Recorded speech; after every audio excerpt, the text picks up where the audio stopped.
เวียนได้สะดวกพอหมุนเวียนไม่สะดวกก็ต่อมลูกหมากก็ขยายตัวโตขึ้นเมื่อขยายตัวโตขึ้นเนี่ยจากไอ้แบลดเดอร์หรือกระเพาะปัสสาวะลงมาแล้วก็มันจะมีต่อมลูกหมากมันมีสายผ่านไปทางต่อมลูกหมากเมื่อต่อมลูกหมากโตขึ้นมันก็จะบีบทำให้ท่อปัสสาวะเนี่ยมันถูกกดเอาไว้กระเพาะจากน้ำปัสสาวะเนี่ยก็ไม่สามารถไหลออกมาผ่านทางอันนี้ออกไปได้นะครับก็ทำให้เนี่ยการปัสสาวะของผู้ชายจะมีปัญหามีการฉี่กระปิดกระปอย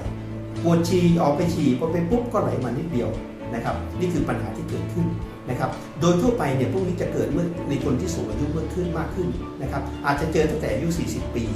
หรือ50 ปีนะครับแต่เมื่อไรก็ตามที่อายุ50เข้า60 ปีเนี่ยการเป็นก็จะสูงมากขึ้นทวีคูณเมื่ออายุถึง60ถึง70 ปีน่าจะมีเป็นมากถึงคิดว่าต้องมี 70% ถึง 80% ของคนที่เป็นแล้วจะเป็นโรคที่ทรมานมากถ้าเกิดเราทิ้งเอาไว้โดยไม่ทำอะไรเลยสุดท้ายเราก็จะเป็นมะเร็งต่อมลูกหมากนะครับแล้วตัวนี้เราทุกวันนี้เรามีสารสกัดจากสมุนไพรนะครับที่สามารถยับยั้งตัวนี้ได้ผลอย่างชัดเจนมากนะครับสารตัวแรกคือสารกลุ่มไลโคปีนไลโคปีนก็คือสารเป็นสารควบคุมพวกแคโรทีนอยด์หรือแคโรทีนนะครับซึ่งมีสกัดมาได้จากพืชหลายชนิดไม่ว่าจะเป็นในเรื่องของมะเขือเทศ